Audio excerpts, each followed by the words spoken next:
En France, on a encore une vision de l'éducation qui est très liée aux notions d'obéissance et de pouvoir.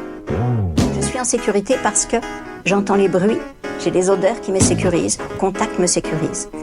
Tu viens jouer avec moi ? Ça remet en cause évidemment l'éducation qu'on a reçue. Voilà, alors on fait pas ces sacrifices pour toi. Donc en fait, il faut poser un autre regard sur l'enfant, si je comprends bien. Ouais, d'accord. Mais dans la pratique, moi, je suis complètement perdue. Quelles sont les préoccupations d'un enfant ? Pikachu reste à la maison avec Doudou. Mais t'as jamais le temps. Eh oh, je suis là, j'existe. La culture de la punition, c'est le terreau de la maltraitance. Nous aussi, on a des droits. Ici, sur Horizontal, nous sommes persuadés que nous devons changer notre regard sur les enfants et leur redonner la place qu'ils méritent dans la société. Oui, mais comment faire quand on a si peu de modèles de posture à hauteur d'enfants autour de nous et que nos réflexes et nos référentiels ne sont pas toujours alignés avec nos intentions de parents ou de professionnels au contact d'enfants ? La théorie, nous l'avons, ce sont des outils pratiques, concrets que nous venons chercher ici. Bienvenue à bord du podcast Horizontal.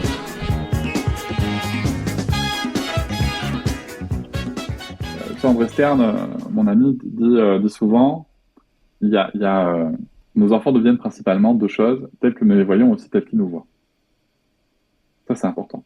Dans mon livre, dans mon premier livre, Si tu veux être papa, il y a des audios. Il y a 4 audios, il y a 4 parties de livre, il y a 4 audios, et le dernier, c'est avec André.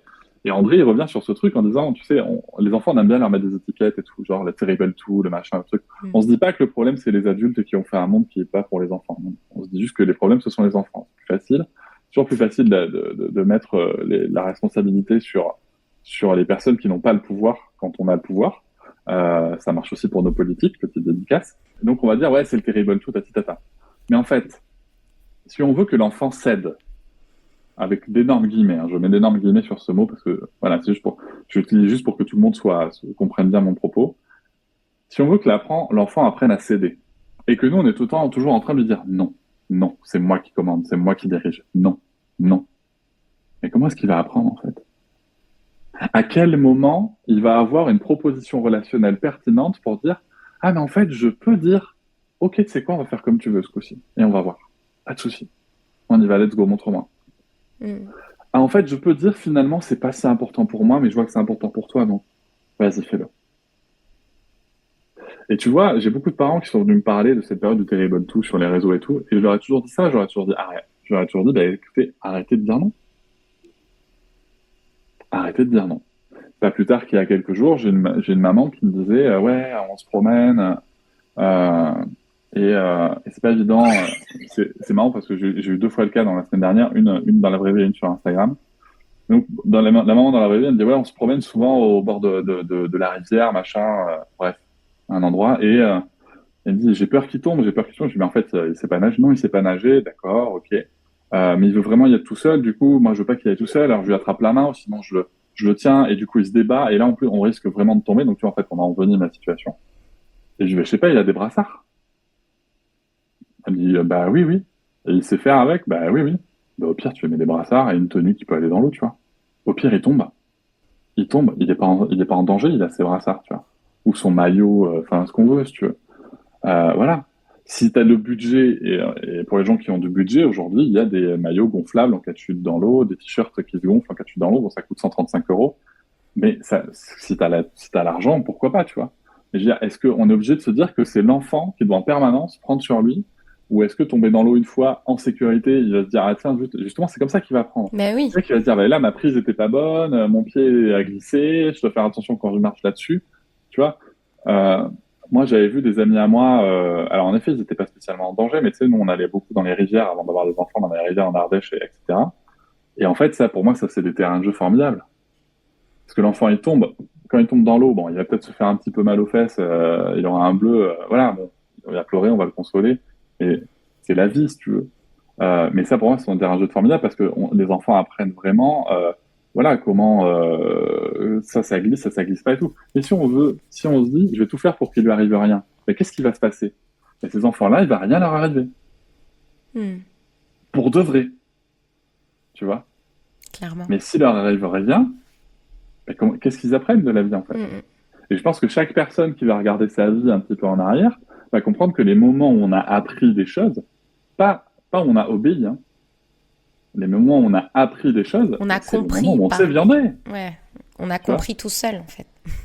c'est les moments où on s'est viandé. Hmm. Tu vois. Et il y a des fois, après, on a réussi. Donc voilà, tu vois, c'est ça. Et après, on peut même aller plus loin en se disant que même quand on réussit, on peut observer pourquoi on a réussi. Mais bon, là, on rentre dans du coaching et c'est autre chose. Oui, il faut reconsidérer le cadre et je trouvais intéressant quand tu disais quelle est la pertinence des contraintes que l'on impose à nos enfants et si on est motivé, on peut aussi pousser la question à nous-mêmes parce que je pense qu'on se met beaucoup de pression. Il y a aussi la pression sociale parce que on entend souvent... j'ai entendu récemment quelqu'un dire tous les gens qu'on croise nous disent qu'ils sont bien élevés. Donc en fait, ça sous-entendait, tant que c'est ça qu'on obtient comme résultat, ça valide notre approche.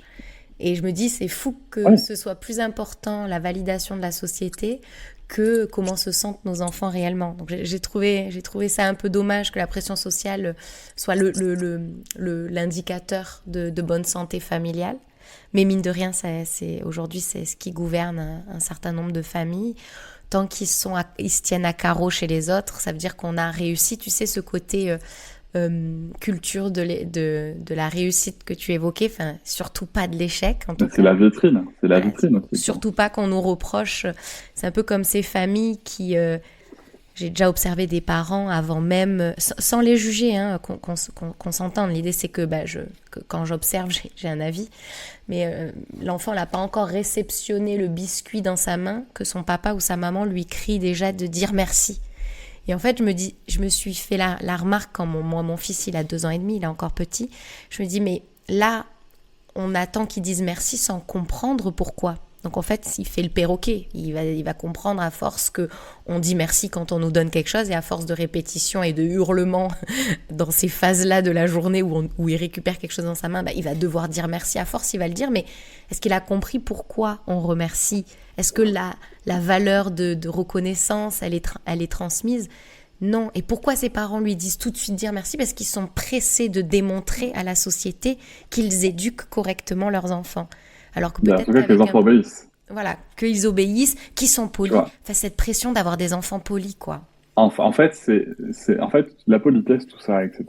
Quand on parle des enfants, ils sont pressés de montrer que les enfants répondent aux attentes des adultes. Ouais. Tu vois, il faut vraiment, je pense, le voir sous ce spectre-là de je montre aux autres dominants que je domine bien. La minorité marche au pas, quoi. Il y en a qui mettent le mot respect, etc. Non, c'est pas une question de respect, c'est une question de domination, en fait. Tu vois, et là, on se parle de jeunes enfants, parce que bien entendu que le respect dans les formules de politesse, c'est quelque chose qui s'intègre. Tu vois, nous, le travail qu'on fait, etc. Alors après, je dis pas qu'il faut faire comme ça, c'est juste le choix que nous, on a fait. Déjà, encore une fois, nos enfants deviennent tels qu'ils nous voient. Comment est-ce que nous, dans nos relations entre adultes, dans le couple, est-ce qu'on se dit, s'il te plaît, merci, tu vois? C'est le premier point. Est-ce qu'on remercie l'enfant? Est-ce qu'on lui dit s'il te plaît quand tu lui demandes quelque chose? Et est-ce qu'on lui dit s'il te plaît quand c'est pertinent? Tu vois, parce que le s'il te plaît, c'est un gros sujet quand même. Charlène, Charlène, mets tes chaussures. On va partir. Charlène, on va partir. Qu'est-ce qu'il te faut au pied pour être à l'aise? Tout ça, c'est des approches différentes. Et quand l'enfant écoute pas ou obéit pas, on va lui dire Charlène, mets tes chaussures, s'il te plaît. Mais visiblement, ça lui plaît pas, en fait. Donc, à quoi ça sert de lui dire s'il te plaît? À rien. Et là, on fait perdre le sens des mots, justement, qu'on veut inculquer aux enfants. On leur fait perdre le sens. De la même manière, tu vois, nous, Sarah, ce qu'on explique, c'est, en fait, quand tu demandes un service à quelqu'un, quand tu lui demandes un service, c'est mieux de dire s'il te plaît. Voilà, c'est ce qu'on appelle une formule de politesse. Ça permet que la personne comprenne que c'est bien un service que tu lui demandes. Tu vois, en fait, c'est quel est le sens du message que je porte. C'est pas un ordre que je lui donne. Alors que quand elle joue avec les filles ou les garçons, si tu veux, elles sont, tu vois bien que dans les jeux d'enfants, ils sont pas en train de se dire s'il te plaît. Et parce qu'il n'y a pas besoin. Ils sont en train de jouer des scènes, ils sont en train de jouer, je sais pas, des batailles, des caches, des cachets. Ils n'ont pas besoin de s'il te plaît, ils sont pas en train de se demander des services. Donc, en effet, si tu veux, tu vois, le s'il te plaît, il faut lui donner du sens. Tu vois, donc c'est ça le truc. Passe-moi le sel. Non, tu peux me passer le sel, s'il te plaît. je te demande un service, tu vois. Et c'est marrant parce que nous, tu vois, dans notre couple, du coup, ma compagne s'est dit, ah oui, mais en fait, je dis pas beaucoup s'il te plaît, merci. Bah oui, du coup, Sarah, c'est normal qu'elle avance un petit peu différemment, tu vois. Donc moi, j'ai fait 11 ans de chez McDo, tu vois, donc c'est de dire s'il te plaît, merci, je sais pas si tu as déjà travaillé, mais c'est permanent, tu vois. C'est un automatisme, parce que c'est un truc là-dedans. Mais en effet, donc ce qu'on cherche à dire, c'est regardez comme je domine bien mon enfant. Regardez comme il répond bien aux attentes des adultes. Mais le pire dans tout ça, si tu veux, c'est qu'il y a des familles que je connais qui sont totalement sur la même longueur d'onde que moi, par exemple, au niveau éducatif, mais par exemple, ils vont aller dans leur belle famille, chez les parents, chez les grands-parents, etc. Il va falloir que l'enfant réponde à ces critères. Et bien sûr que l'enfant, à ce moment-là, il comprend pas.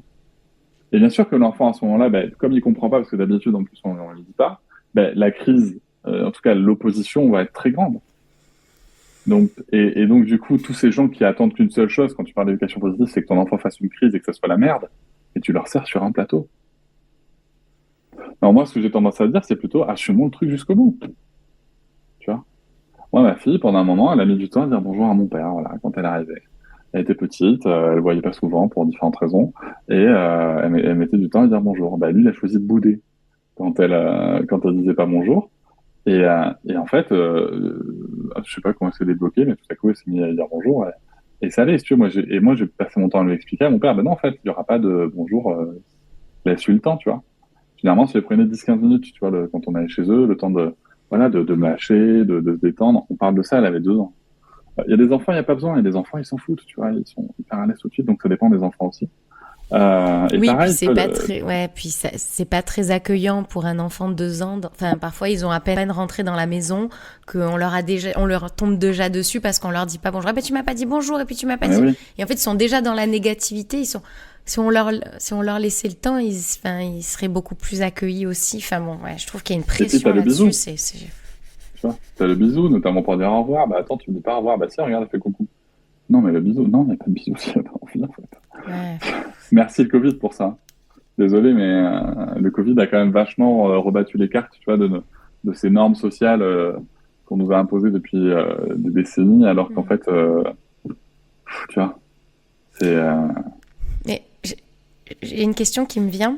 Comment est-ce que vous arrivez, si vous y arrivez, à être serein, tolérer les beaux-parents, les oncles, les tantes qui voient les choses différemment, les amis? Comment est-ce que Sarah aussi, elle voit et considère les autres familles qui font différemment, c'est-à-dire une copine qui aura pris une fessée ou un copain qui se fait gronder et humilier devant tout le monde? Comment est-ce qu'on vit dans cette société, en fait, quand on se sent pas aligné? C'est que personne m'a donné comme mission de vie d'aller changer le monde, en fait. On ne sait aussi des familles que ce qu'on voit dans les contextes qu'on voit, tu vois. Moi, j'ai découvert il y a quelques années que des amis qui pourtant nous faisaient des réflexions sur le cododo et tout machin, en fait, ils se cachaient. Ils cachaient même à leurs amis et à leur famille que finalement leur enfant redormait avec eux là. Parce qu'il avait peur la nuit, ils étaient en nocturne, donc pendant 1 an et demi, il a redormi avec eux, mais il le cachait à tout le monde. Et pire que ça, en plus, il nous disait que le cododo, c'était quand même pas un truc cool, que c'était pas normal, etc. Tu vois. Non mais tu vois, c'est pour ça, je te dis, il y a ce qu'on perçoit des familles, il y a ce qui se passe vraiment. Oui. Ça, c'est le premier point, donc je pense qu'il faut déjà garder ce recul-là, cette humilité-là quand on en parle. Et après, bien sûr, tu sais, moi je pense qu'après, où sont les limites? Moi, les limites, aujourd'hui, c'est que, par exemple, je vais te donner un exemple très concret, c'est qu'est-ce que je fais quand je suis témoin de violence? Est-ce que quand je suis témoin de violence, je dis ça me regarde pas, je détourne les yeux? Donc quand ce sont des enfants, c'est facile, mais ça veut dire que si je vois une femme en train de se faire, comme je l'ai vécu il y a quelques mois, se faire attraper par la gorge par, en l'occurrence, son mec dans la rue, je dois faire comme les autres? Marcher et pas regarder? Non, la plupart des gens, quand ils voient ça, en plus d'ailleurs entre adultes, tu vois, ils s'arrêtent. Il y en a qui sortent leur téléphone pour filmer, bien entendu pour qu'il y ait des preuves, pas par perversion. Il y en a qui appellent la police, il y en a qui s'en mêlent. On intervient, mais les enfants, on le fait pas. Donc déjà, c'est juste à montrer qu'en fait, on peut intervenir. Et quand je dis intervenir, c'est pas être violent. Tu vois. Parce qu'en plus, la plupart du temps, quand on voit des situations violentes, c'est surtout un parent qui est à bout. Donc un parent qui est à bout, quand on intervient, on va bien entendu d'abord sécuriser l'enfant s'il y a besoin. Mais ensuite, regarder les parents et dire comment vous vous sentez. Tu vois, c'est ça le truc. Là, merci le coaching et merci mon parcours de vie personnel, tu vois. Mais ça, c'est le premier point. Ensuite, comment on vit avec ça? Je pense qu'il faut accepter ce sur quoi on a la main ou pas la main, tu vois. Moi, je trouve ça fascinant de voir que Sarah, en effet, là, tu vois, elle a été scolarisée, puisqu'elle a fait l'instruction en famille, elle a été scolarisée cette dernière année scolaire. Elle a rencontré des enfants qui ont parlé de violences subies. Elle a rencontré à l'école de la domination, du machin de truc.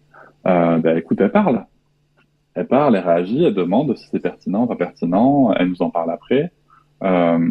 Et après, moi, je pense que, tu vois, le sujet, c'est où est la limite? Moi, il m'est déjà arrivé d'appeler 119 pour des amis. Parce qu'il m'avait raconté une scène, je vais pas forcément la redire là, mais voilà, ils m'ont raconté une scène violente. Et je leur ai dit, en fait, ça, c'est pas possible. Donc je vais appeler les 119, quoi. Et ce sont toujours des amis, tu vois. Parce qu'en fait, en effet, ils ont eu un petit appel de la PMI. Ils ont eu une petite convocation de la PMI au final. Ils ont un accompagnement psychologique et parental pendant 3 mois. Et ils sont très contents. Oui. C'est pas forcément, tu vois ce que je veux dire? Parce que de la même manière, je pense qu'une grande erreur qu'on fait quand on réagit, quand on est en colère vis-à-vis de ces situations et des gens qu'on rencontre, c'est qu'on veut réagir avec la même violence qu'on leur demande de ne pas avoir. On veut les punir. Ce qui ne fait aucun sens. Et c'est d'ailleurs un des reproches que je fais aux campagnes contre les violences dites éducatives ordinaires. C'est qu'en fait, on veut culpabiliser les gens. On veut que les parents qui sont en souffrance déjà et qui sont potentiellement violents souffrent. Tu vois? Et pour moi, ça ne fait aucun sens. Vraiment. À quel moment est-ce qu'on va faire comprendre à quelqu'un qu'il faut changer de paradigme en agissant avec lui dans le même paradigme de violence? Ça ne fait aucun sens. Et tu vois bien que cette loi qui interdit les violences physiques et psychologiques aux enfants du 10 juillet de 2019, comment est-ce qu'elle a été traduite dans les médias? Elle a été traduite par on vous enlève le droit de frapper votre enfant, on vous enlève le droit de la fesser, le droit de la gifle. Forcément, quand tu accueilles ça et que tu as un parent qui ne pas forcément poser ces questions-là, tu te dis on m'enlève un droit? Non, c'est pas possible, je ne veux pas. Ça, c'est le premier truc, tu vois. Et moi, à partir du moment où tu vas me dire je t'enlève le droit de peu importe ce qu'il y a derrière, je vais être un peu chafouin quand même, quoi. Donc déjà, il y a ça. Et donc on comprend tout ça, alors que ce qu'aurait dû faire le gouvernement, et ce qu'on attend toujours, c'est justement des campagnes de sensibilisation, réfléchir sur l'accompagnement à la parentalité, réfléchir au congé paternité de manière beaucoup plus ambitieuse que ce qu'on a fait là, réfléchir comme ça se fait à Montreuil par exemple, tu vois, pour les papas, parce que les pères sont quand même les premiers pourvoyeurs de violence dans les foyers, les chiffres sont très clairs, comme ça s'expérimente à Montreuil, 3 rendez-vous prénataux pour les papas, dont 1 avec une psychologue. Enfin, c'est un début si tu veux, mais c'est ça qu'il faut qu'on généralise. Ouais. C'est ça que l'État aurait dû faire en fait. Et c'est là où le peuple, et je dis bien le peuple en m'incluant dedans, n'a pas connaissance des textes ou quoi que ce soit, parce que c'est la loi du 10 juillet 2019, et je m'étale un peu, mais parce que ça me tient à cœur. Cette loi du 10 juillet 2019, elle est importante parce qu'elle entérine un des principes qui est de la Convention internationale des droits de l'enfant. La grande arnaque en France, c'est que la Convention internationale des droits de l'enfant, qui dit les États parties doivent, donc en gros les États sont responsables du respect des droits de l'enfant. En France, on a transformé ça en les parents doivent. C'est-à-dire que l'État fait peser sur des individualités ce qui est de sa responsabilité au niveau collectif. Et nous, on est là, on dit, bah non, mais c'est pas facile, mais non, mais en fait, c'est surtout que l'État ne fait pas le travail. Voilà, déjà, je pense que c'est important de recentrer le débat sur le plan politique et social. Pour en revenir sur la sphère individuelle, comment on fait? En fait, on accepte qu'on n'a pas la main. Je pense que ça, c'est un truc qui vient peut-être avec l'expérience, peut-être avec plein de choses, mais tu vois, je vais donner un exemple personnel très concret. Proche de moi, des enfants que je connais ont connu les mêmes violences que moi j'ai pu connaître. En un peu moins fort, mais voilà, en tout cas les mêmes schémas, etc.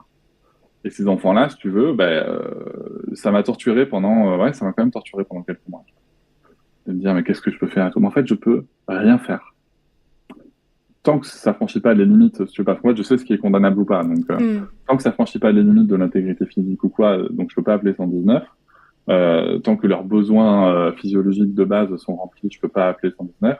Les besoins émotionnels sont pas encore pris en compte, donc voilà. Mais voilà, je peux pas appeler 119, donc je peux pas passer la main aux services sociaux. Donc, la seule chose que je peux faire, c'est leur montrer qu'il y a d'autres possibles qui existent. C'est intéressant parce que au fil des années, ces enfants, ils ont grandi, je les côtoie toujours. Et il y a pas longtemps, je les ai vus et ils m'ont vraiment questionné sur mais qu'est-ce qui fait que Sarah n'est jamais punie. Ils ont rencontré une enfant de leur âge qui n'avait jamais été punie à 13-14 ans, tu vois. Dans mon entourage. Et là, on a vraiment discuté en plus, tu vois, en mode mais en fait c'est possible, mais pourquoi nous c'est pas comme ci, pourquoi c'est pas comme ça? Et on discute sur mais ça t'apprend quoi la punition? Le plus grand en plus qui te dit non mais en fait moi je sais que ça m'apprend rien, hein, j'apprends juste à ne pas me faire prendre, tu vois, c'est-à-dire que lui il a 15 ans, il sait très bien ce qu'il dit, tu vois. Il a déjà intégré le truc. Donc voilà, et c'est tout ce qu'on peut faire, c'est montrer qu'on peut faire autrement, tu vois. Ouais. Nous, on nous a tout dit, on nous a dit que le portage, ça allait faire une catastrophe, on nous a dit que le cododo, ça allait faire une catastrophe, que la LSF, ça allait faire une catastrophe, que la DME, ça allait faire une catastrophe. 6 ans après, ces mêmes personnes viennent nous dire, bon, en fait, si t'as des tips, je les veux bien parce que moi, avec mes enfants, c'est pas facile, tu vois. Il y a pas longtemps, je discutais avec des amis, ces mêmes amis d'ailleurs, qui étaient en difficulté avec leurs enfants, etc. Et qui m'ont dit, là, c'est difficile avec le plus grand. Donc, le plus grand, il a 8 ans. Donc, du coup, on augmente le niveau de punition. Qu'est-ce que t'en penses? Bien entendu que je trouve que c'est pas une bonne idée. Mais au moins, ils sont dans la démarche de qu'est-ce que t'en penses, tu vois. Ouais. Et c'est intéressant parce que ces amis-là, si tu veux, la première fois qu'ils m'ont confié leur enfant qui venait jouer à la maison, ils m'ont dit, non, mais lui, particulièrement, il est difficile, J'aurais juste dit, laisse-moi faire. C'est quoi? Laisse-moi faire. Je suis pas la figure d'attachement principale, donc de toute façon, c'est plus facile pour moi. Ça, c'est quelque chose qu'il faut bien dire aux parents, c'est que quand on vous dit que les enfants sont plus faciles ailleurs, oui, parce que ils se retiennent en fait. Et avec nous, ils sont qui ils sont. Et déjà ça, et ensuite en fait, l'enfant, si tu veux, il a juste vu d'autres modèles relationnels, c'est tout. Tu vois. Et en instruction en famille, on était souvent avec plein d'enfants, y compris des enfants avec des TSA, des TDAH, des machins, des trucs. Enfin, surtout des TSA quand même. Et bien entendu que, du coup, moi j'ai été confronté à avoir plusieurs enfants avec moi, dont plusieurs qui ont un TSA, dont un qui peut s'exprimer avec beaucoup de violence. Et voilà. Et ça te fait aussi remettre certaines choses en question, tu vois. Par exemple, cet enfant TSA auquel je pense, en fait, aller, quand il était en crise, aller vers lui, le serrer, le contenir, pas lui faire mal, hein, mais le contenir physiquement, ça le rassurait, tu vois. Alors que la plupart des personnes sur les réseaux vont dire, mon Dieu, mais c'est violent. Non, en fait, ça dépend. Tu sais pas, en fait. Tu vois. Ça m'a permis de prendre du recul aussi, tu vois. Sur, en fait, ok, c'est quand même très validiste de penser que tous les enfants sont comme ça. Donc bref, tout ça pour dire que, comment on fait? On comprend que y a des choses sur lesquelles on a la main et des choses sur lesquelles on n'a pas la main. Voilà. Et ensuite, après, on comprend. Mais vraiment, moi, la seule chose que je peux dire, c'est comme pour le sexisme, si tu veux. Comment on fait pour vivre en voulant être en une démarche antisexiste, mais dans un monde aussi sexiste que l'on a, on commence par ne pas rire aux blagues grasses dans les vestiaires quand on est un mec, tu vois, notamment. Ne pas rire aux blagues sur les femmes, ne pas pareil dans les réunions, dans les machins, ne pas. On commence aussi quand on est papa par dire non, là en fait, je ne serai pas là parce que je vais m'occuper d'aller chercher les enfants. Oui, mais genre j'ai réunion à 18h, en fait ça sera sans moi. Je prendrai un mail récap, il n'y a pas de souci. On commence par ça, en fait. Oui, en fait, prendre sa place, exister tel qu'on a envie d'exister, faire vivre au maximum le monde auquel nous, on croit et accepter qu'effectivement, pour l'instant, on est une minorité. Moi, c'est peut-être ça que j'ai du mal c'est peut-être faut que je gagne en maturité là-dessus, mais je voudrais vraiment appuyer sur le bouton. Mais c'est assez prétentieux de ma part de penser que ma façon de voir les choses devrait être généralisée. Il faut que je m'appelle, effectivement. Mais c'est comme si tu découvrais du poison et que tu voyais tout le monde en manger. J'ai vraiment envie de dire à tout le monde d'arrêter de manger ce poison. Tu vois, c'est pas vraiment... Oui. Je pense que c'est prétentieux, mais c'est pas mon intention, tu vois. Mais quand t'as l'impression d'avoir trouvé la clé, t'as envie de la mettre dans les mains d'un maximum de personnes, quoi. Ouais, et en même temps, si tu veux, quand on parle, par exemple, tu vois, si on parle du lien d'attachement, les chiffres sont aussi très clairs, plus de la moitié de la population a un attachement sécurisé. Tu vois, malgré tout ça, tu vois. Donc voilà, la situation, elle n'est pas si dramatique que ça. Ce qui est dramatique en termes de violence, c'est la façon dont on perçoit les enfants. c'est dramatique. Et c'est là que ça choque, en fait. C'est pour ça que les pratiques éducatives, elles choquent. C'est parce que tout à coup, ce que tu viens de dire, c'est, attends, mais ton enfant n'est pas inférieur à toi, en fait. C'est ça, tu vois, on dit les enfants sont les adultes de demain, par exemple. Non, ce sont les enfants d'aujourd'hui. Tu vois, les adultes de demain, c'est déjà se dire que il y a un statut d'adulte qu'il faut atteindre pour exister, tu vois. Non, en fait, ils existent déjà. Moi, je peux que proposer aux gens de lire et écouter Lélia Benoît, Sama Karaki, sur l'infantisme, sur la domination adulte. Ce sont des personnes extrêmement brillantes qui connaissent bien le sujet et où en fait c'est hyper intéressant de voir comment dans notre quotidien il y a des petites interactions. Et finalement c'est là, tu vois, on parlait du cadre. La plupart des gens ne savent pas poser le cadre. Mais déjà, la plupart des gens ne savent pas ce qu'est un cadre. Tu vois, si je te demande toi ta définition du cadre, c'est quoi? Ma définition du cadre, ça va être une protection. En fait, une protection. Je vois ça un peu comme des barrières autour de nous qui nous permettent de vivre en collectivité, en communauté. Ouais, et pourquoi tu les fixes et quand tu les fixes? Comment tu les fixes? Qu'est-ce qui fait que tu te dis là, il faut un cadre? Dès lors que la vie est en danger ou l'intégrité de l'autre, tu vois, moi, mes règles, elles sont très sécurité et hygiène, quoi. Alors moi, je vais te proposer la mienne de définition. Pour moi, là où intervient le cadre, c'est à l'intersection des droits. C'est-à-dire que les enfants ont des droits. Alors, c'est intéressant de connaître les droits des enfants et de bien comprendre que, outre le fait qu'ils aient des droits, ce sont aussi des personnes vulnérables socialement parlant. Donc, il y a les droits des enfants. Par exemple, ton enfant a le droit d'être en colère. Mais toi, tu as aussi le droit de rester en sécurité physique. Du coup, à l'intersection de ces droits-là, vient le cadre. Pour exprimer ta colère, taper n'est pas une option acceptable. Et vient ensuite les outils. Et ce que je te dis là, ça n'a rien d'extraordinaire. C'est l'article 4 de la Déclaration des droits de l'homme et du citoyen. La liberté de chacun s'arrête là où commence celle d'autrui. Exactement. Et c'est important de le voir comme ça, le cadre. Parce qu'en fait, à partir du moment où on voit le cadre comme ça, on se rend compte que là où, tu vois, pareil, quel est l'enjeu, mais aussi, qu'est-ce qui fait que je pose un cadre? En fait, mon enfant, là, je suis juste en train de dire à mon enfant, imaginons Sarah a envie de jouer en faisant du bruit, et puis moi, je suis fatigué, j'ai pas dormi de la nuit, machin, je veux qu'elle se taise, qu'elle ferme sa bouche, tu vois, qu'elle se taise. J'ai le droit d'être fatigué et de vouloir me reposer. Mais elle a le droit de jouer et d'être dans sa vie d'enfant, si tu veux. Donc, ou on va trouver un terrain d'entente, ou il va falloir trouver une solution où ça va être à moi de prendre sur moi, parce qu'en fait, c'est moi qui suis responsable de la relation, ou ça va être de faire un mix des deux. Mais en aucun cas, simplement lui dire « tu te tais parce que moi, je suis fatigué », ça peut être une solution acceptable. Par contre, dire « écoute, là, je suis un peu fatigué, est-ce qu'on se met un petit timer, on se dit dans 10-15 minutes, je joue avec toi, ça te va ?» On y va. Ça peut être « écoute, là, ça peut être ce que je suis en train de faire en ce moment, tu vois. Sarah, elle avait envie de jouer, sa mère est pas dispo, elle a bébé qui dort sur elle, je veux un ce podcast avec toi. Bah écoute, très bien, on a dégainé un écran. Elle a le droit de pas se sentir, et elle est avec moi dans la pièce, elle a le droit de pas se sentir exclue, tu vois. Donc on va trouver des trucs. Et après on va composer avec les valeurs et machin. Il y a des gens qui vont dire, mon Dieu, mais à 6 ans, si elle regarde un dessin animé pendant 45 minutes, c'est une catastrophe. C'est ce qui est totalement faux sur les temps passants. Mais voilà, tu vois, donc chacun va faire avec ses pratiques après. En tout cas, c'est l'intersection des droits. Ouais. Alors que j'aurais pu lui dire, j'en ai rien à foutre, tu te poses là, moi je vais dans le bureau, comme l'ont fait tellement d'hommes et de pères avant moi. Hein. Voilà, et puis c'est un problème que tu vas avoir avec ta mère. Et non, parce qu'en plus, dans l'interaction familiale, maintenant, il y a le bébé qui a le droit de dormir, et il y a la mère qui a le droit de rester tranquille avec son bébé qui dort. Il y a toute cette intersection de droits qui vient. Donc il faut trouver des solutions avec encore plus de paramètres. Et dans le compromis. Et c'est ça qui rend le truc passionnant, en fait. Bah oui. Et dans le compromis que tu proposes à ta fille, tu lui apprends à gérer des besoins et des droits différents. Alors, si tu lui avais imposé le silence, elle n'aurait juste qu'appris que ses droits sont pas importants et ses besoins ne le sont pas. Oui, c'est surtout que ça aurait pas marché. Oui. C'est surtout que ça aurait pas marché. Qu'est-ce qu'elle aurait fait? Elle serait allée réveiller son frère. Ça aurait énervé sa mère, tu vois. Et qu'est-ce qui se passe? C'est le bordel. Ma compagne se serait retrouvée en crise, en colère. Moi, je suis là, tranquille dans mon privilège dans le bureau, en train de faire un podcast avec toi, puis après, je descends. C'est la crise pour tout le monde. Et il faut faire quoi? Il faut taper du poing sur la table en disant, c'est moi le patron, je t'avais dit de rester calme, machin.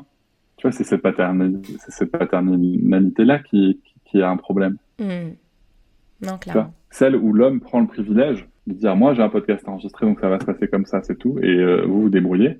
Moi, je vais à la salle de sport et vous vous débrouillez. Moi, je vais aller arroser le jardin, je m'en fous si c'est bordel dans la maison. Moi, je vais aller faire cuire la viande du barbecue et toi, tu vas te taper tout le reste, tu vois. Ça touche pas que l'enfant, tu vois, ça touche aussi. Oui, la les autres posture parents. globale, bien sûr, bien sûr. Donc, et en fait, mais c'est là que ça devient passionnant. C'est parce qu'en fait, quand tu commences, alors, à côté de ça, je tiens à rappeler aux gens aussi que moi, à côté de ça, si tu veux, j'ai 17 ans d'expérience en entreprise, de gestion des relations dans l'entreprise, tu vois, d'accompagnement de l'humain en entreprise, dans le milieu du handball, etc., comme je l'ai dit au début, tu vois. Donc, ça, pour moi, ça a été des cartes à jouer qui sont extrêmement importantes, tu vois. J'ai déjà été confronté à des gens qui m'ont dit, en fait, non, même que tu sois le responsable hiérarchique ou pas, moi, j'ai des droits et voilà, tu vois. Quand j'étais jeune manager, alors que je voyais tous les autres managers faire les petits chefs, comme on dit, j'ai été ce petit con, tu vois, un petit peu petit chef et tout. Et puis après, soit tu te dis encore plus con, soit tu comprends qu'en fait, il y a d'autres chemins et que, spoiler alerte pour les gens qui sont dans le management ou qui ont des responsables hiérarchiques, bizarrement, quand on écoute les besoins des gens, que ce soit les enfants, les parents ou les salariés, ça marche vachement mieux. C'est fou, c'est incroyable. Voilà. Bien sûr. Cédric, avant le mot de la fin, est-ce qu'il y a quelque chose que tu voudrais rajouter, dire à cette communauté de parents qui essayent de se réinventer dans leur approche éducative, qui essayent de se mettre un maximum à hauteur d'enfants? Oui, bien sûr. Alors, on a cette phrase avec André Stern dans le podcast numéro 13 de Papatriarcat, l'enfant est un géant, qui a touché beaucoup de monde, qui est la phrase « Je t'aime parce que tu es comme tu es ». On refera un épisode avec André. Je le dis pour les gens qui nous écoutent, on va faire un épisode avec André. Mais en effet, l'épisode est peut-être un peu incomplet. Parce que, comme je l'ai dit, enfin comme André l'a dit, nos enfants deviennent principalement tels que nous les voyons aussi tels qu'ils nous voient. Et donc, je t'aime parce que tu es comme tu es, il n'a de sens pour l'enfant que si on l'incarne envers l'enfant, etc. Mais ça, c'est nos enfants deviennent tels que nous les voyons. Mais il n'a de sens pour l'enfant que si on incarne aussi je m'aime parce que je suis comme je suis. Et ça, c'est une grande étape. Ça veut dire quoi? Ça veut dire que tout ce qu'on s'est dit avant, le fait d'accepter de faire des erreurs, le fait de comprendre que je vois beaucoup de gens, et je vois des gens vendre des solutions qui ne marchent pas, mais bref, pour ne pas crier. Et je vois beaucoup de gens qui disent, moi, je veux plus crier sur mes enfants, comment je fais? La première chose à faire, et là, c'est vraiment le coach qui parle, c'est d'abord, on va se dire que tu vas crier, et on va plutôt travailler sur qu'est-ce qu'on fait avec ces cris, et comment est-ce qu'on accepte que ça arrive, tu vois? On cherche à éviter les orages, on n'apprend pas, donc c'est sous la pluie. Ça, c'est des erreurs qu'on peut faire. Et en fait, comme on disait, c'est transformer ces temps d'imperfection, entre guillemets, et qui sont en fait tellement humains, c'est juste de la relation, en fait. Quand on s'engueule avec son partenaire de vie, son mari, sa femme, son conjoint, sa conjointe, etc., on se dit pas, voilà, je suis un partenaire de merde, il ou elle va divorcer, on va se quitter. Non, on s'engueule. Ça arrive, en fait. Et avec les enfants aussi, ça arrive. La seule différence, c'est que nous sommes dans une situation de pouvoir. C'est-à-dire que qu'on a un ego ou pas, mal placé ou pas, nous sommes responsables de la qualité de la relation. Ça veut pas dire que la qualité de la relation, elle n'est pas bonne si on s'est engueulé. Ça veut juste dire que ce qui va faire une bonne qualité de relation, c'est comment est-ce que moi, adulte responsable, je réagis face à ce débordement et à cette réaction inadaptée que j'ai. Et là, on transforme ça en opportunité d'apprentissage pour l'enfant.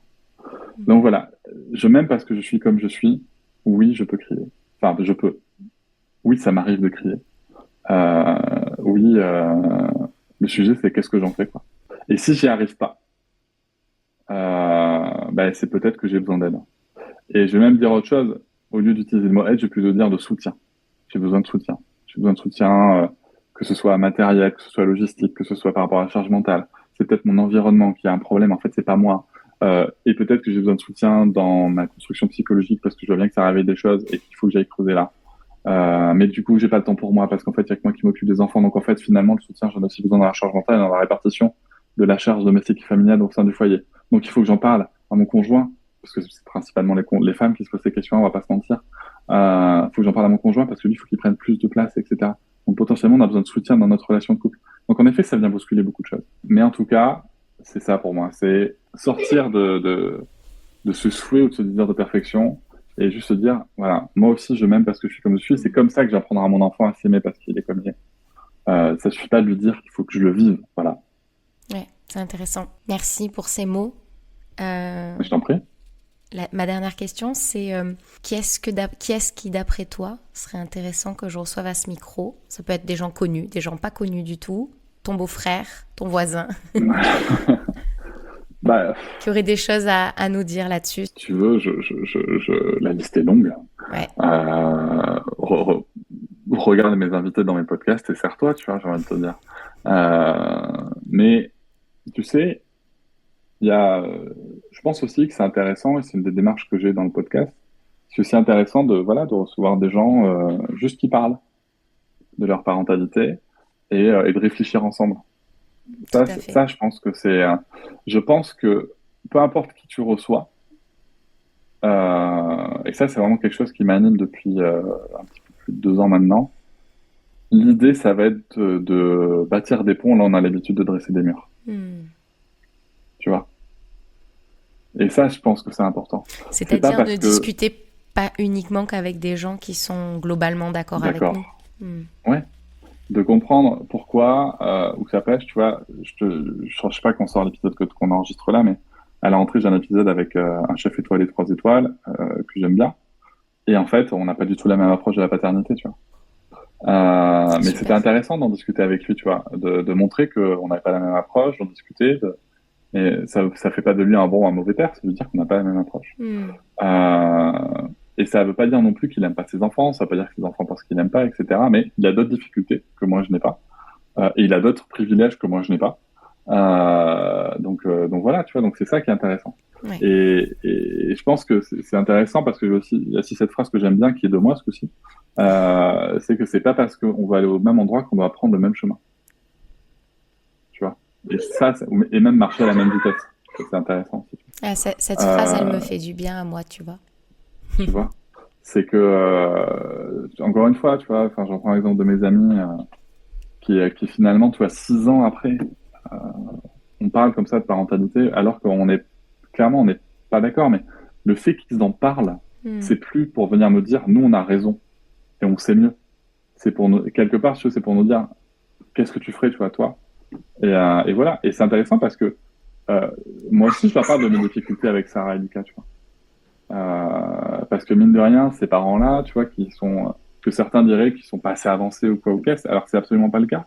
Ces parents-là, si tu veux, par exemple, quand on a endormi Lucas en voiture, je suis allé voir, je leur ai dit, c'est difficile en ce moment, postpartum. Tu vois, là, Lucas, on a du mal. Et qu'est-ce que je découvre? Un truc qui nous avait caché là aussi, tu vois. C'est ça qui est fou. C'était vraiment, en fait, on vous l'a jamais dit, mais nous aussi, on faisait des tours en voiture. Moi, si j'ai une astuce à te donner, c'est de faire ouvrir, fermer la centralisation des portes pendant qu'il est réveillé et ensuite pendant qu'il s'est endormi. Parce que souvent, c'est ce petit bruit-là de décentralisation, d'ouverture des portes qui réveille les enfants. Et du coup, comme ça, l'enfant s'y habitue. Et quand tu ouvres, en fait, ça le fait plus sursauter. Et tu vois, cette astuce-là, elle vient d'une famille.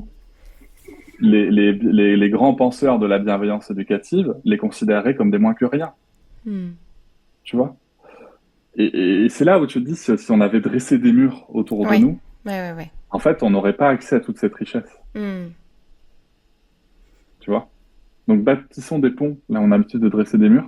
Donc, je pense que ça passe par, et c'est un petit peu la logique de mon podcast, par des témoignages où il y a de l'expertise pour amener quand même, pour rassurer sur le propos, mais aussi des échanges avec des gens, qui sont pas sur le même chemin. Oui, et j'en profite pour te remercier pour tout le travail que tu réalises sur le podcast et même l'édition de tes livres et la qualité des invités que tu reçois. Mais de toute façon, je vous mettrai en description toutes les références vers le podcast de Cédric que je vous invite tous à écouter. On peut piocher, en plus ta page Instagram, elle est assez lisible. Vous pouvez aller piocher ce qui vous parle. Donc oui, je référencerai. C'est aussi le site internet, papatriarca.fr du coup. D'accord, je mettrai le lien. Les épisodes sont catégorisés par catégorie, du coup. D'accord. Avec éducation, récit de parents, etc. Il y a des recherches par mots-clés aussi, ça peut vachement aider. Donc voilà, ça c'est comme ça que j'avais pensé mon site. Bah oui. Je mettrai les éléments de référence. Mais je te remercie beaucoup, Cédric, pour ton partage, d'avoir pris le temps. Et, avec plaisir. Je te souhaite une bonne continuation dans l'accompagnement de ton petit Lucas et de ta grande Sarah. Merci. À bientôt. À bientôt. Merci Vous venez d'écouter Horizontal, le nouveau podcast qui déverticalise les relations adultes-enfants. Si cet épisode vous a plu, n'hésitez pas à le partager autour de vous et à vous abonner sur la plateforme d'écoute. C'est le meilleur moyen de soutenir ce projet. Si vous souhaitez venir partager votre expérience, contactez-moi sur la page Instagram. Je vous remercie infiniment pour votre soutien et je vous souhaite beaucoup de douceur avec vos enfants.